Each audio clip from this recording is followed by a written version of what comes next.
उन्हाळा चालू झालेला आहे आणि उन्हाळ्यामध्ये आपण भरपूर पाणी पित असतो. पण नुसतं पाणी पिऊन आपलं पोट फुगतं. तर तुम्ही अशी चटपटीत उन्हाच्या टायमाला दुपारच्या भारी अशी सगळ्यांना आवडेल अशी पाणीपुरी तुम्ही इथे बनवू शकता. तेही एकदम कमी खर्चामध्ये आणि पूर्ण घरातल्या मेंबरसाठी. तर इथे एकदम सोप्या पद्धतीने आणि घरामध्ये असलेल्या साहित्यांमध्ये पाणीपुरी बनवून घेणार आहे. त्यामुळे रेसिपी शेवटपर्यंत बघा. गोड पाणी, तिखट पाणी आणि बटाट्याचं स्टफिंग कसं बनवायचं हे आपण यामध्ये सविस्तर बघणार आहे. तर चला रेसिपीला सुरुवात करू. इथे 1 वाटी मी चिंचेचा कोळ घेतलेला आहे. आता चिंचेचा कोळ कसा बनवायचा? चिंच पहिली गरम पाण्यामध्ये 1-2 तास भिजत घालायची. नंतर तुम्ही ती मिक्सरला फिरून गाळणीतून गाळून घ्यायची. असा बारीक पातळसर प्लप आपल्या इथे तयार होतो. कढईमध्ये गरम पाणी घालायचं. त्यामध्ये चिंचेचा कोहळ घालून घ्यायचा. तो चांगला हलवून घ्यायचा. आता मसाले यामध्ये आपल्याला थोडे घालायचे. गुळाचा एक मोठा खडा घालायचा आहे. साखर घालायची आहे. मग नंतर तुम्ही यामध्ये धने पावडर घालू शकता, जिरी पूड घालू शकता, हिंग, लाल तिखट घालायचं आहे, काळी मिर थोडीशी तुम्ही इथे घालू शकता. यापेक्षा तुम्ही दुसरं काहीही घालायचं नाही. हेच मसाले आपल्याला यामध्ये घालायचे आणि एक चांगली ह्या पाण्याला उकळी घ्यायची. उकळी घ्यायची. कच्चा अजिबात कोळाचा आपल्याला इथे आंबट गोड पाणी बनवायचं नाही. तर आंबट गोड पाणी बनवण्याची सगळ्यात सोपी आणि परफेक्ट पद्धत आहे ही. इथे बघू शकताय गूळ साखर वितळलं गेलेलं आहे. चांगली उकळी आलेली आहे आणि याला चांगला घट्टसरपणा आलेला आहे. आता इथे हे आपल्याला जास्त घट्ट करायचं नाही, तर असंच पातळ ठेवायचं.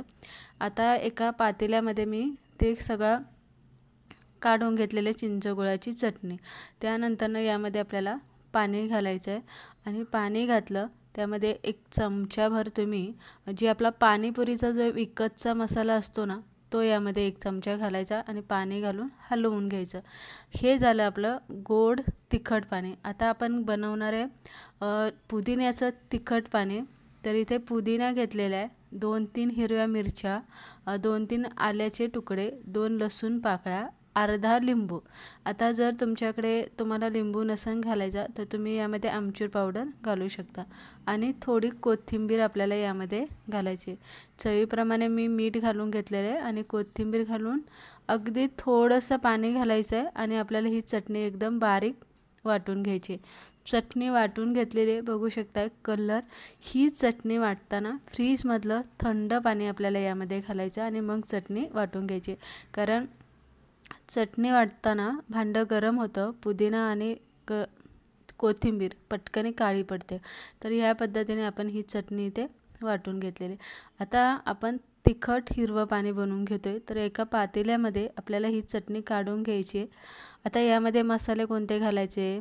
तर अर्धा चमचा धने पावडर, अर्धा चमचा जिरी पूड, अर्धा चमचा लाल तिखट घालायचं आहे, थोडंसं आमचूर पावडर घालायची आहे, पाणीपुरीचा जो मसाला असतो तो आपल्याला यामध्ये घालायचा आहे, हिंग अर्धा चमचा घालायचा आहे, धने पावडर, तिखट घालायचं आहे, काळी मिर पूड यामध्ये घालायची आहे, साधं मीठ आपल्याला थोडंसं यामध्ये घालायचं आहे, 2 चमचे आपल्याला साखर घालायची आणि नंतर आपल्याला यामध्ये पाणी घालून हे मसाले व्यवस्थित ढवळून घ्यायचं. सगळ्यात शेवटी यामध्ये आणि पाणी घालताना पाणी आपल्याला थंड घालायचं. तुम्ही शक्यतो माठाचं पाणी वापरा किंवा तुम्ही फ्रीजचं पाणी वापरलं तरी चालेल. तर या पद्धतीने आपलं झालं तिखट पाणी बनवून तयार. आता स्टफिंग.